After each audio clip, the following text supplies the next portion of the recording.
मोअज़्ज़ज़ नाज़रीन, मैं तनवीर ज़मान खान टीज़ेड के यूट्यूब चैनल से आपकी खिदमत में हाज़िर हूँ।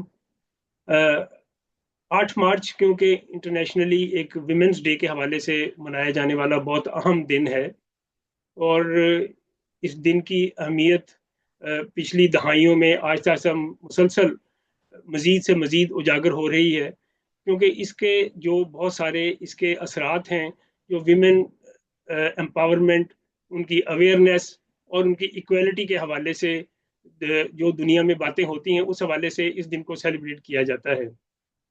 उस हवाले से आज हमारे साथ मेहमान बैरिस्टर हुमा प्राइस हैं, जो कि लंदन की एक जानी-मानी और पहचानी शख्सियत हैं और हमारी दोस्त भी हैं। तो मैंने आज इन्हें ज़हमत दी है कि आज इस इंटरनेशनल वुमेन्स डे के हवाले से ये अपना एक मौक़िफ़ भी दें, क्योंकि ये खुद एक वर्किंग लेडी हैं, जो कि एक बहुत आज़ाद लिबरल मुआशरे में रहना जानती हैं कि एक आज़ाद इंसान कैसे हो सकता है और एक आज़ाद औरत क्या होती है। इन्हें इस बात की बहुत आगाही है। तो मैंने इन्हें ज़हमत दी है कि आज वो हमारे साथ इस प्रोग्राम में 8 मार्च के वुमेन्स डे के हवाले से शिरकत करें और अपने ख़्यालात से भी हमें आगाह करें और हम इस बातचीत को इस हवाले से आगे बढ़ाएँ। Thank you very much barrister Huma price. आप इस हवाले से कोई बात का आगाज़ के कीजिए, फिर हम इस बातचीत को बढ़ाते हैं आगे। जी, देखिए 8 मार्च जो है ये इसी तरह है जैसे किसी की सालगिरह होती है। जब किसी की सालगिरह होती है तो हम उनको सेलिब्रेट करते हैं, उनको मुबारकबाद पेश करते हैं और उनसे कहते हैं मुबारक हो आपने ज़िंदगी का 1 साल और कामयाबी से कंप्लीट कर लिया। तो इसी तरह वुमेन्स डे की अहमियत जो मेरे लिए है वो ये है कि औरतें जो पूरी दुनिया में काफ़ी जद्दोजहद कर रही हैं अपना मकाम बनाने के लिए, एक तरह से उनको सेलिब्रेट किया जाए और ये बात एक्नॉलेज की जाए कि औरतें बहुत जद्दोजहद कर रही हैं और वो कामयाबी की तरफ जा रही हैं और हम उनकी उस कामयाबी को सेलिब्रेट करते हैं। इस तरह से मैं देखती हूँ इंटरनेशनल वुमेन्स डे को। मेरे लिए ये एक सेलिब्रेशन है।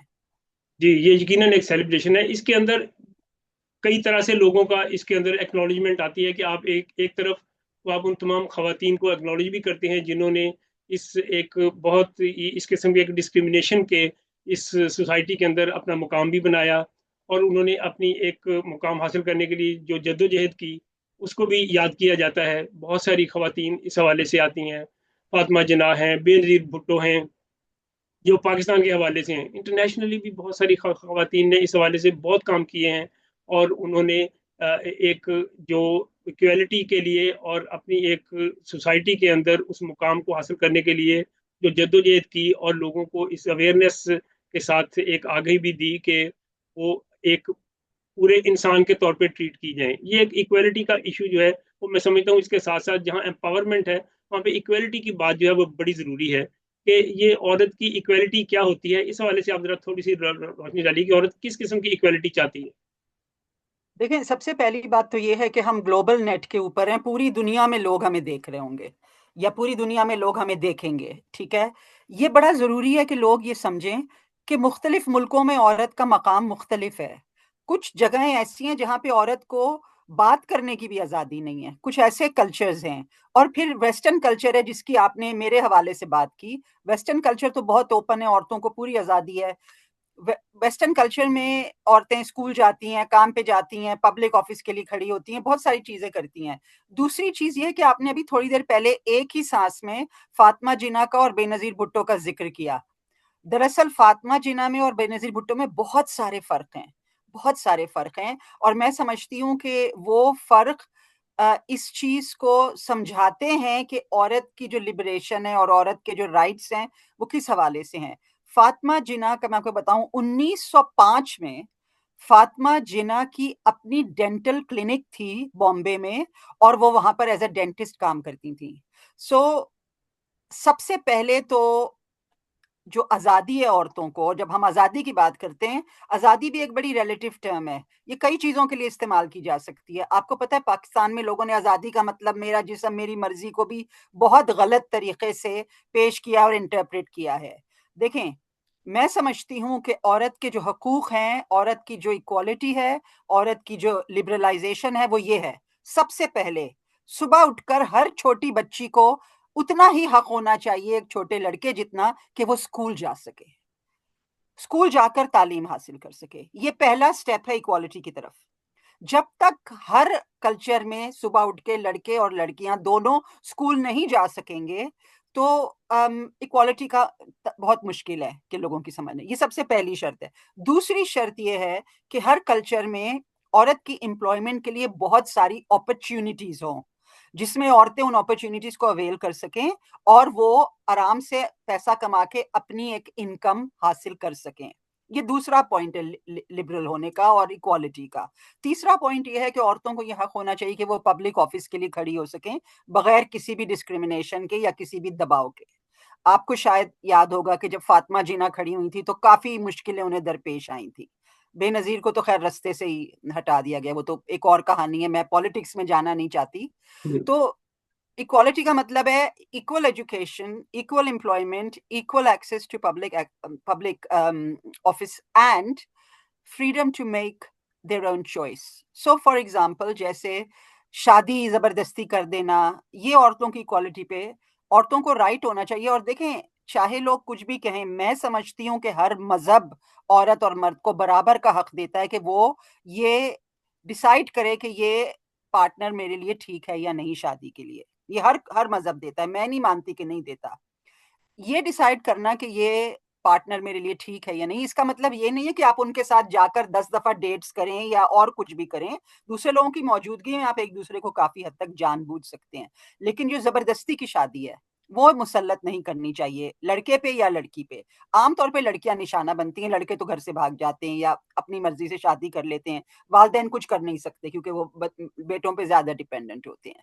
तो मैं समझती हूँ कि इक्वालिटी की जब बात आती है तो कुछ कल्चर्स में इसको बहुत गलत तरीके से पेश किया जाता है, और लोगों का ये मानना है कि फेमिनिज्म और इक्वालिटी का मतलब है कि औरतें जीन्स पहने, अंग्रेजी बोलें, गंदी गंदी गालियां दें और शराब पीना, और ये सब इसको समझा जाता है कि ये इक्वालिटी है और फेमिनिज्म है और लिबरल है और ये सब है। ये नहीं है। तालीम और नौकरी, ये दो बुनियादी हकूक हैं जो दुनिया में हर जगह औरतों को हासिल नहीं है। लेकिन इसके लिए हुमा, इसके लिए घर के अंदर जो बच्ची जब पैदा होती है उस वक्त जो डिस्क्रिमिनेशन शुरू हो जाती है, एक बेटी और बेटे के पैदाइश के वक्त से, वो घर के अंदर बिल्कुल से ही वो सप्रेशन से शुरू हो जाता है। वही बिल्कुल फिर आगे बिल्कुल, जाएगा मगर ये कुछ सोसाइटी। कल्चर्स में, मैं आपको बताऊं, कल्चर्स का भी बड़ा फर्क होता है। ये यही क्योंकि मैं 2-3 कल्चर्स के बीच में रहती हूँ ना, तो मुझे बड़ा इंटरेस्टिंग लगता है इनका मवाजना करना। मैं आपको बताऊं, अगर अंग्रेजों के घर बेटी हो जाती है तो वो बड़े खुश होते हैं, उसको sugar and spice and everything nice, उन्हें कोई फर्क नहीं पड़ता कि बेटी हुई बेटा, क्योंकि उन्हें पता है कि ये स्कूल जाएगी, पढ़ेगी, लिखेगी, काम करेगी।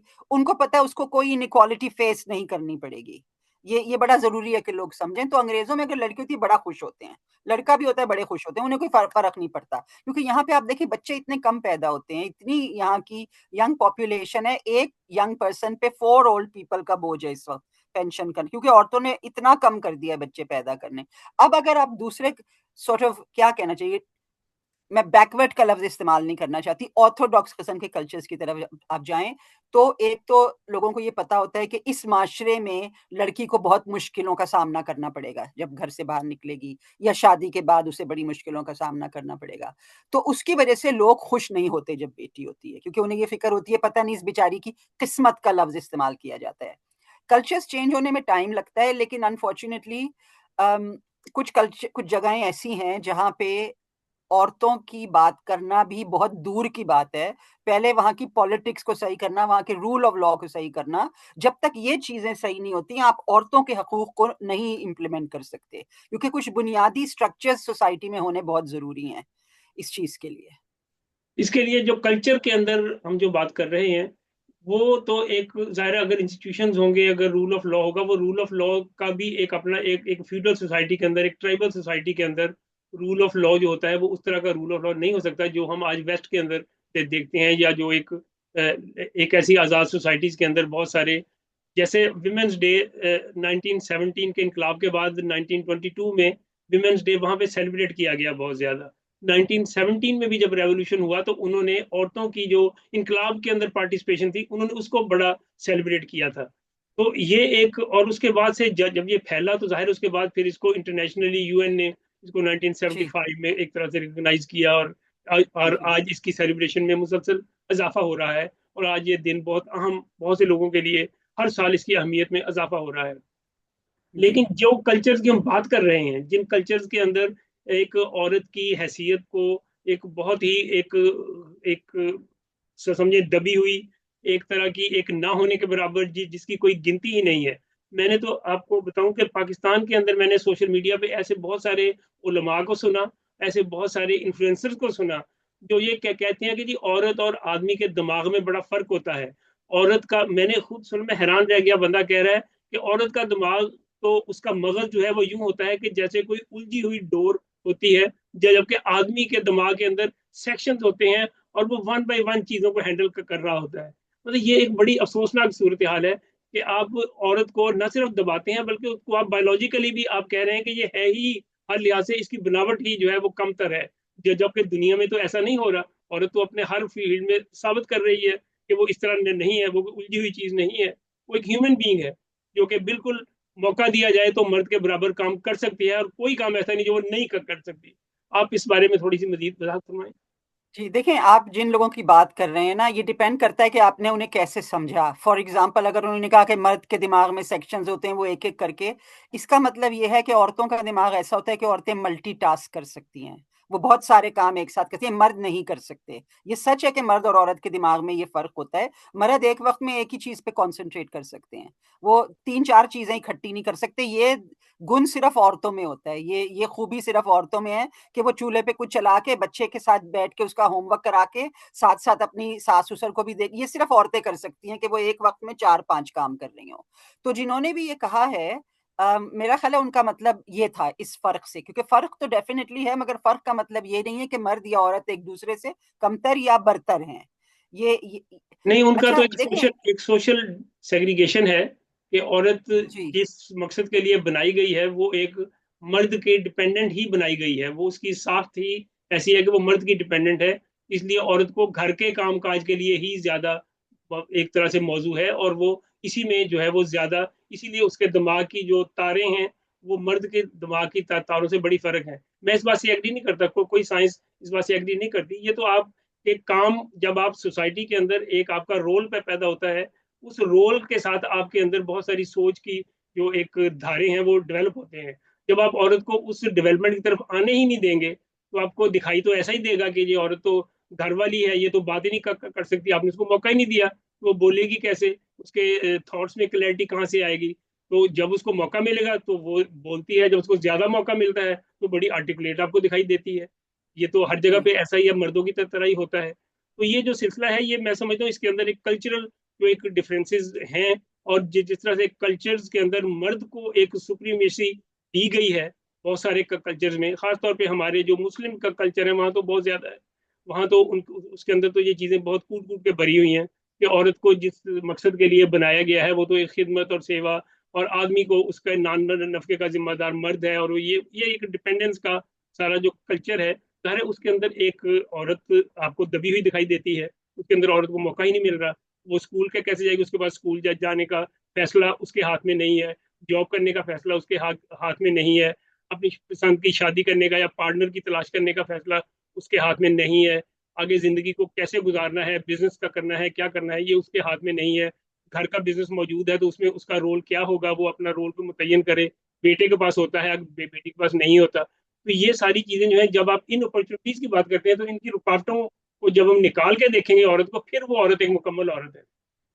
जब आपने उसके सर पे एक सांचा बांध दिया, उसके सर की ग्रोथ ही आपने रोक दी, अरे फिर वो कहाँ से एक इंडिपेंडेंट जहन वहां पे ग्रो करेगा।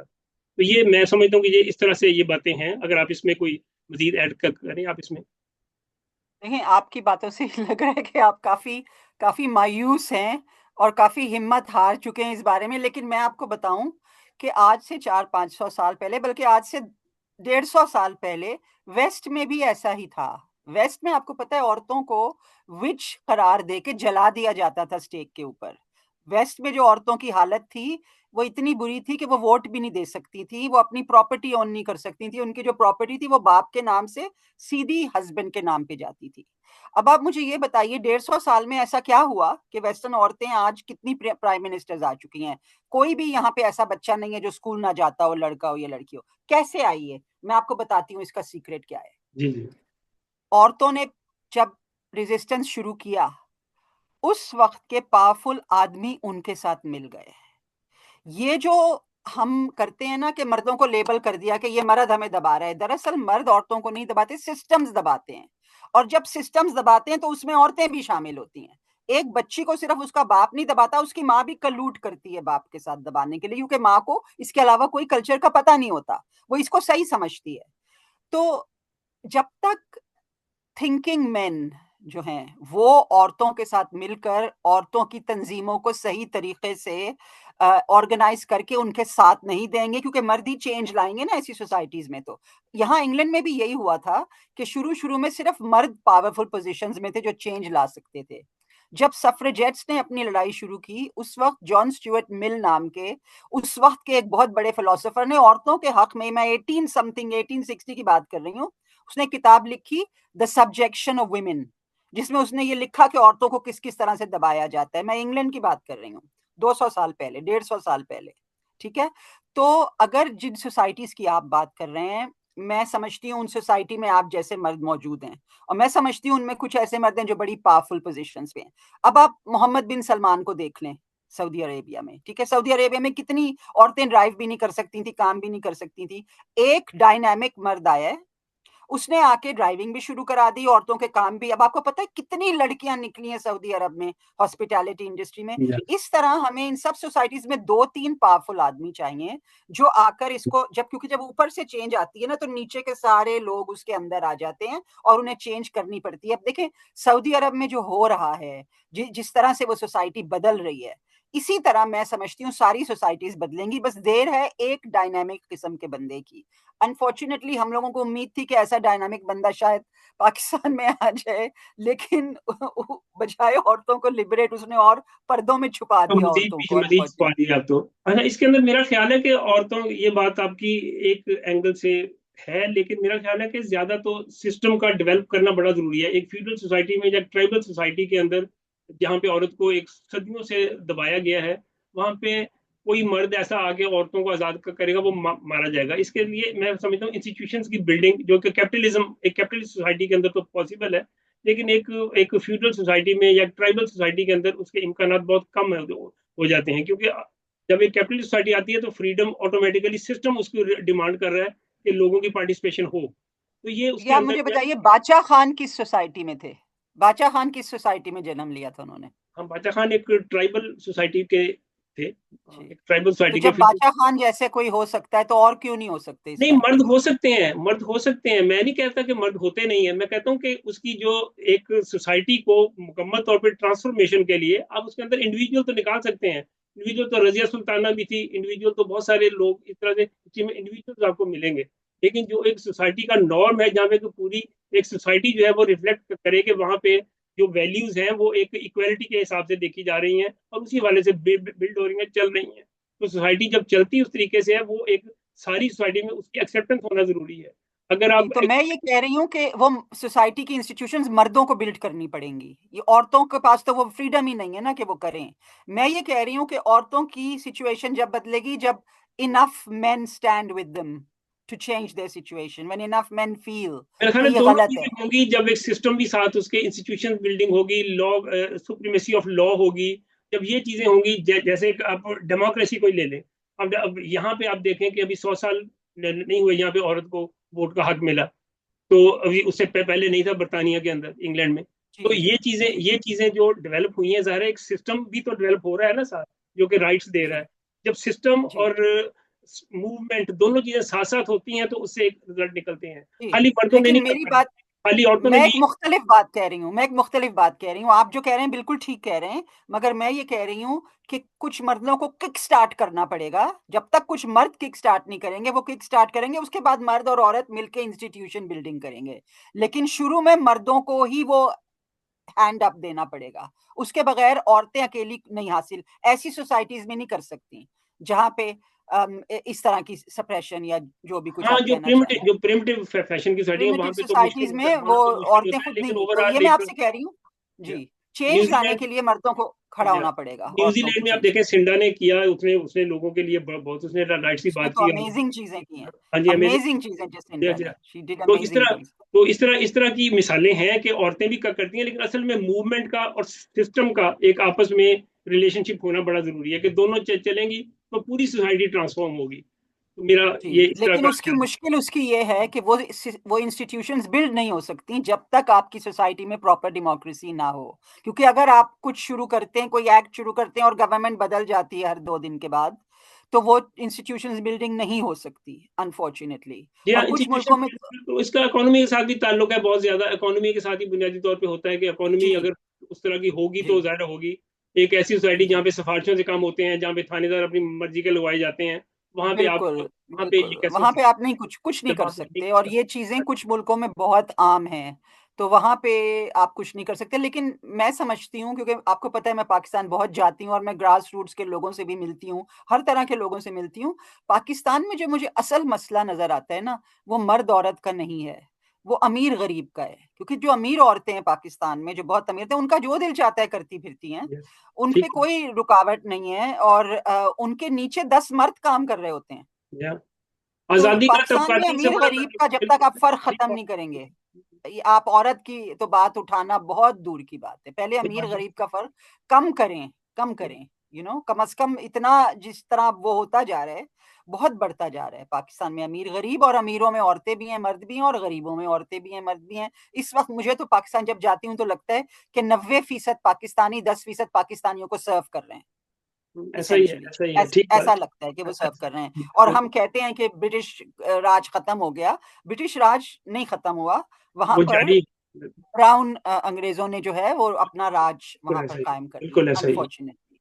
वहां पे तो आप बहुत दूर की बात है, क्योंकि देखें ये चीजें जो है ना, ये वक्त के साथ साथ बहुत सारी चीजें बदलती हैं, तो फिर ये चीजें आप बदलते हैं। लेकिन अगर आपका बेसिस ही गलत है, लेकिन मैं समझती हूँ कि पाकिस्तानी और एशियन सोसाइटी में अगर हम एक चेंज ले आएँ, तो बहुत कुछ बदल सकता है। बहुत सारी चीज़ें खुद ब खुद बदल सकती हैं। वो और क्या ये चीज चेंज है? मैं आपको वो चेंज जो है ना, एक बड़ा मामूली सा चेंज है, वो ये चेंज है कि जब एक लड़के और लड़की की शादी हो, तो वो हमेशा लड़के के घर में जाकर ना रहें।